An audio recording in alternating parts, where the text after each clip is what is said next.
Hola, hoy vamos a hablar de Perashat Tetzaveh. En esta Perashá encontramos cuando Kadosh Baruj Hu le pide a Moshe llamar al pueblo de Israel para juntar aceite de oliva puro para poder prender la menorá. La menorá alumbraba el Bet HaMikdash, en ese tiempo el Mishkan, después el Bet HaMikdash, y era la luz del testimonio que Kadosh Baruj Hu estaba con nosotros. Dicen los Jajamim algo muy interesante. Cuando una persona se encarga de hacer una acción, aunque sea mínima, Akadosh Baruj Hu tiene mucho para pagarla. Por eso dice en Midrash que una persona que se ocupa de prender las velas en el Bet HaKnesset, en ese tiempo prender las velas es como lo equivalente de hoy a prender los switches para que se prenda la luz eléctrica, que es una acción no muy difícil. El que lo hace logrará llegar a la realeza, logrará el Malhut, como lo dice el Midrash. Yo no diría, ¿cómo? ¿De un acto tan pequeño se puede lograr tanto? La respuesta es sí. No sabemos el impacto que tienen nuestras acciones. Te quiero contar una historia muy interesante. Ra Pérez cuenta en su libro, él tenía un alumno que estudiaba con él todas las mañanas. Sabía que su negocio era importar tela o ropa desde Estados Unidos hasta México. Y le dijo, mira, te recomiendo que hagas esto mismo, pero viajes a China, ahí es el principal lugar donde se puede traer la mercancía, viaja para allá. Él le hizo caso a su Rab. Llegando a China, como sabemos, es un lugar donde hay muchísimo comercio, mucha gente que llega y va, entra y sale. El Bet HaKnesset es un Bet HaKnesset preparado para esto. Es un lugar amplio, que como me han contado, hay más de 200 personas en una cena de Shabbat. Es muy, muy grande y está muy preparado para todo. El que recibía en ese Bet HaKnesset un joven que estaba preocupado porque todos llegaran, tuvieran su sidurim, estuvieran listos para sentarse y escuchar la tefilá. Cuando recibe a este señor, le da mucho gusto conocerlo, le da su sidur, hacen tefilá. Terminando la tefilá, se siente a estudiar Torah. Este joven recoge todos los sidurim, los deja en su lugar, se preocupa porque todos los del Bet HaKnesset digan una verajá, leilun nishmat de su papá. Mientras el señor de México está sentado en una mesa, estudiando su Mishnah del día, pasa el joven y el señor de México le dice, ¿no te gustaría sentarte a estudiar conmigo esta Mishnah, leilun nishmat de tu papá? Para elevar el alma de tu papá, lo más grande que hay es una Mishnah. Mishnah tiene las mismas letras que Neshama. Para elevarla es muy especial. Le dijo, no, ahorita estoy ocupado, estoy haciendo otras cosas. Le insistió una y dos veces hasta que lo sentó. Cuando lo tenía sentado, estaban estudiando juntos. Se le queda viendo, el señor de México se le queda viendo profundamente y le dice, te me haces muy conocido. Puede ser que tú vivías en Bat Yam, en Israel, puede ser, en la calle tal, en el edificio tal, en el departamento tal. Le contesta el muchacho, sí, pero ¿cómo puedes tú saberlo? Tú eres de México, o por lo menos llevas muchos años viviendo allá. ¿Cómo puedes tú saber algo así? Le dijo, no lo puedo creer. No puedo creer lo que está pasando ahora. Le dijo, tu papá me enseñó para mi bar mitzvah. Me preparó completamente en todo lo que tenía que aprender para el bar mitzvah. Pero lo interesante es que en ese momento mi familia no teníamos para pagarle. Y decidió tu papá darme los cursos independientemente si le pagábamos o no. No lo puedo creer que hoy, muchísimos años después, esté sentado en China con su hijo preocupado por hacer Leilun Nishmat, por elevar su alma de ese moré, de ese maestro que desinteresadamente me ayudó. Pensemos, el impacto que tienen nuestras acciones es ilimitado, no nada más en el tiempo que estamos en vida, sino probablemente mucho, mucho después, que sepamos la responsabilidad que tenemos. También en esta perashá encontramos como Akadosh Baruj Hu le pide a Moshe hacer las ropas del Kohen Gadol. Las ropas del Kohen Gadol, como sabemos, fueran lejabod ultifaret. La ropa definitivamente nos da un cierto honor, porque cuando tú ves un policía vestido con su uniforme, te impone, te impacta. Si el mismo policía vendría con una cachucha volteada hacia atrás, vendría así vestido de pants, sport, pues no te imponería ese respeto y esa fuerza que ellos tienen que hacer. Claro que nuestra vestimenta tiene mucho que ver con lo que imponemos hacia afuera y también con lo que hacemos hacia adentro. Pero eso Hashem, por eso, dio la especificación de cómo hacer las ropas del Kohen Gadol con todo detalle. Los hilos, las telas, los colores, todo tenía que ser exacto para que el Kohen Ediot y el Kohen Gadol pudieran estar vestidos con ese impacto espiritual que tenían que dar al pueblo. Pero encontramos algo muy interesante en las ropas del Kohen Gadol. Sabemos que existe una prohibición para todos los Yehudim de no utilizar lana y lino. en una ropa, no se puede utilizar una ropa que fue cosida con lana y lino al mismo tiempo. Eso puede ser común también hoy en día, por ejemplo en los trajes, que tienen muchas entretelas o que tienen muchas telas en esta parte de atrás, o las sombreras son cosidas con diferentes hilos. Cuando la tela es de lana, los hilos que se utilizan son de lino, entonces ese traje hay que arreglarlo para poderlo utilizar. ¿Por qué no se puede? Es una de las cosas que son un hok, una regla que Akadosh Baruj Hu puso en su mundo, independientemente que la entendamos o no. Como por ejemplo también carne y leche. La carne completamente kasher, la leche completamente kasher, al unirlas no se pueden comer. ¿Cuál es la explicación? Definitivamente es un hok, es una regla directa de Akadosh Baruj Hu. Algo que podemos entender, y una pregunta antes muy interesante. ¿Por qué el Kohen Gadol en sus ropas, como dijimos, hay una especificación exacta de que tiene que ser cada hilo, cada tela, cada color? Nos dicen nuestros jajamim que en las ropas del Kohen Gadol hay una orden de utilizar lana y lino en sus ropas. ¿Cómo? Hay una prohibición para todo el pueblo de Israel de no utilizar lana y lino. Y en el Kohen Gadol hay una obligación de Hashem de hacer sus ropas con lana y lino. Entonces no estoy entendiendo. Parecería contradictorio. O se puede o no se puede. Entonces, para llegar a la respuesta, creo que podemos entender un poquitito de las prohibiciones, como los hukim, cuando son estatutos claros de Akadosh Baruj Hu. No hay mucho que saber, por ahí pequeños destellos de las mitzvot que podemos conocer. Piensen en los jajamim, por ejemplo, con respecto a carne y leche. La carne, energéticamente, representa la muerte. ¿Cómo puede llegar la carne a tu boca si no es que un animal fue matado para podértelo comer? La energía de la carne es la energía, por decirlo de esta manera, representada por la parte negativa de la muerte, por decirlo de esta forma. Y la leche se genera específicamente cuando hay que dar vida. La leche la genera una mamá, una madre, cuando tiene que amamantar a su hijo, o una vaca cuando tiene que amamantar al becerro, entonces genera mucha leche. La leche es símbolo de vida. Cuando esas dos fuerzas, espiritualmente hablando, chocan una con la otra al comerlas juntas, esa fuerza espiritual de choque hace un daño a nuestra neshama, que es la parte espiritual de nosotros. También tiene que ver con la salud, también hay situaciones que ayudan diferentes conceptos, pero el principal es para cuidar nuestra neshama de ese choque tan fuerte que hay de dos fuerzas completamente contradictorias. Lo mismo se da con Shadnes. La lana y el lino son dos cosas que representan fuerzas diferentes. La lana proviene de los animales, el lino proviene de la tierra. La lana fue el corbán que hizo Caín. La lana fue el corbán, el sacrificio que acercó Hebel a Kadosh Baruj Hu. Y Caín acercó un corbán, un sacrificio de lino. Y cada uno tiene unas fuerzas completamente opuestas. Sabemos que Caín mató a Hebel porque Hashem recibió el corbán, el sacrificio de Hebel y no el de Caín. Por eso él al final lo envidió y lo acabó matando. Por lo tanto, dicen nuestros jajamim, la lana representa la cualidad de la misericordia de Akadosh Baruj Hu. Y el lino representa Midat Adin, la cualidad de la justicia de Hashem. Por lo tanto, cuando una persona utiliza una ropa que fue hecha por los dos materiales, dos cosas y fuerzas completamente opuestas chocan y generan una fuerza espiritual muy, muy negativa. Por lo tanto, dicen los jajamim que una persona que usa lana y lino en su ropa, su tefilá no se escucha. Y uno diría, bueno, a lo mejor eso es un castigo.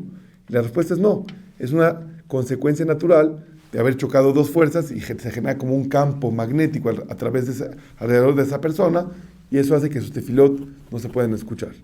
Pero la respuesta a la pregunta no la tenemos todavía. El Kohen Gadol tenía obligación de utilizar una ropa con lana y lino. ¿Cómo puede ser? Y para esto vamos a desarrollar un concepto que me parece que es muy, muy, muy importante. Nosotros tenemos una obligación de ir conociendo los conceptos de Hashem de una forma acorde a nuestra madurez. Entre más maduros somos, de una forma diferente tenemos que ir entendiendo cada cosa que Hashem nos pone. Y las cualidades, las midot, es una de las cosas que lo tomamos a la ligera. Por ejemplo, hablamos de la bondad. Bueno, la bondad es ser bueno. En general, ¿qué significa? En general, ser bueno, ayudar.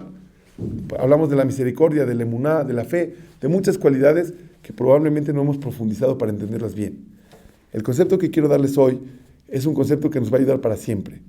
Saber que una cualidad la debemos de convertir en una virtud.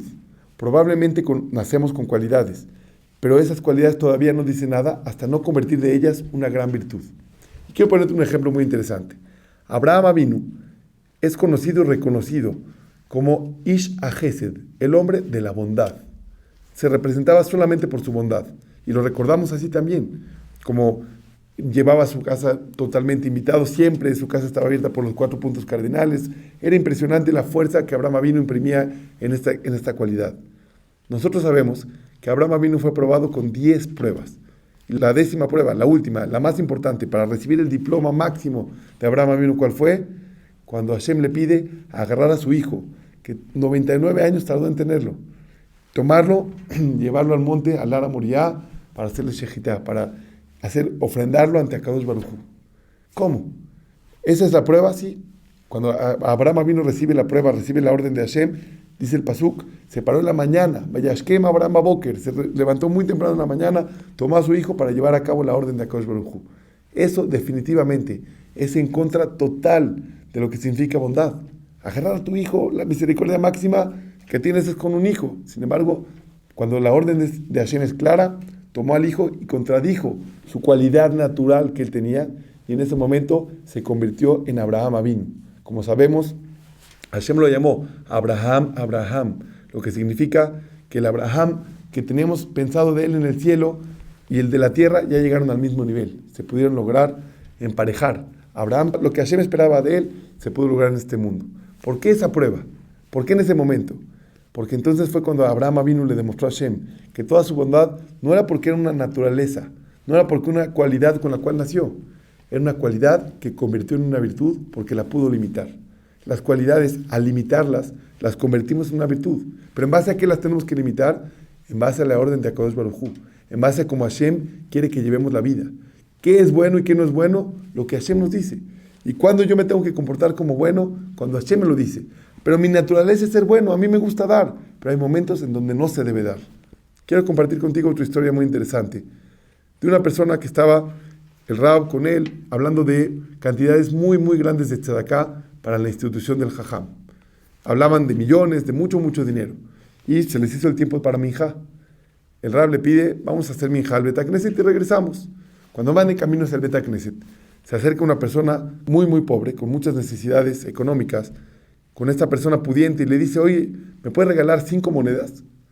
Esta persona le contesta, no. Bueno, 3 monedas. La persona le contesta, no. Bueno, 1 moneda para llevar a mi casa, no tengo lo que comer. No. Fueron a rezar y cuando vinieron de regreso, el rabino le pregunta, oye, 5 monedas no le quisiste dar, 3 monedas, te pidió 1 moneda, ¿por qué no se las diste? A lo que le contestó, le dijo, yo lo conozco. Yo conozco perfectamente que esas 3, 5 o 1 moneda no iban a acabar en su casa, en cosas necesarias.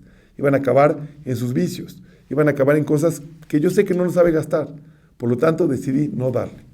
El Jajam dijo, en ese momento me pongo muy contento porque sé que tú eres un Baal Tzedakah, una persona que sabes, una persona realmente bondadoso que sabes dar. No que das porque te duele el corazón y das, sino das porque analizas la posibilidad de dar y lo das a lo que realmente conviene. No porque te nace dar, porque te da haram y entonces das, sino porque analizas las cosas y así actúas. Te considero ahora que tu cualidad de bondad se convirtió entonces en una virtud. Entonces pensemos en nuestra vida diaria, pensemos en nosotros. Tenemos cualidades, nacimos con diferentes facilidad para hacer muchas cosas. Podemos, se nos da, nos nace y eso es una cualidad. Pero esa cualidad tenemos la obligación de convertirla en una virtud.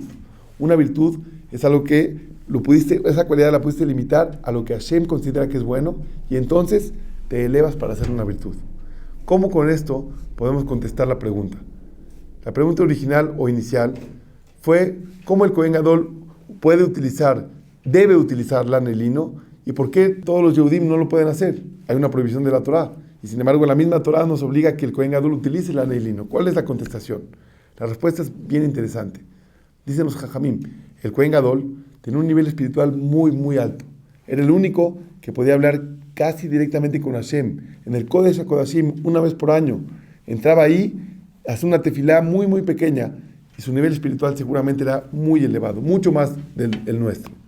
Él, entonces, podía utilizar esas dos fuerzas totalmente contrarias y dosificarlas para que, en vez de que tengan un choque y logren un impacto negativo, esa dosificación de cada una de las fuerzas logre al revés, en vez del choque, algo muy, muy elevado. Por decir un ejemplo, Si una persona trabaja en una repostería, en una pastelería, es porque seguramente sabe dosificar perfecto cuánto de azúcar. Hay pasteles que llevan sal, por lo menos hay jalot que llevan en su receta sal. Si una persona no tiene idea, pues agarra la sal y agarra el azúcar y pone 4 cucharadas y 4 cucharadas y ese pastel va a saber amargo y dulce y va a saber horrible. Pero si una persona es repostero, o sabe perfectamente cómo hacer un pastel, entonces sabrá que una cucharadita de sal con 8 de azúcar pueden hacer que ese pastel sepa impresionante. Y eso es justamente lo que hacía el Kohen Gadol. Agarraba las dos fuerzas contrarias y las dosificaba de forma exacta para poder lograr a través de ellas lo más elevado. Lo mismo encontramos con Jacob Avinu. Dice el pasuk, Jacob Ishtam Yoshev Oalim. Jacob era una persona íntegra, simple, sentado bajo las carpas. Representaba a los estudiantes de la Torá, sentado bajo una carpa, y uno entiende por simpleza, como alguien inocente, a lo mejor, simple. Sin embargo, cuando Jacob Avinu llegó con Labán, su suegro, el cual hizo muchas trampas, y sabía Jacob Avinu que era una persona un poco tramposa, desde que llegó le dijo, yo estoy listo. Si tú me tratas bien, yo estoy listo para tratarte bien. Pero si tú me quieres transar, quieres hacerme trampa, yo también voy a trabajar con trampa. Y uno dirá, ¿pero cómo? Si es una persona íntegra, buena, simple. La respuesta es, dicen los Jajamim, Ish Tam. Ish significa que domina la cualidad de ser simple. Que cuando debe ser simple, lo es máximamente. Pero cuando no, sabe ser también tramposo. Sabe ser también fuerte contra las personas que tiene enfrente. Eso es una cualidad. Eso es una cualidad que se convierte en una virtud. Y eso es lo que Hashem pide de nosotros. Por ejemplo, me contó una señora que a ella siempre se le da a ayudar. Sus hijas la estaban esperando para contestar un examen, para estudiar para un examen. Y en ese momento le habla una persona y le dice, por favor, necesito que me vengas a ayudar. Ya había hecho la cita con sus hijas. Sus hijas estaban listas para recibirla. Y en ese momento que recibe la llamada, dice, uy, no puedo dejar a esta persona de ayudarla. Me da muchísimo haram. Me duele mucho no ayudarla. La voy a ir a ayudar.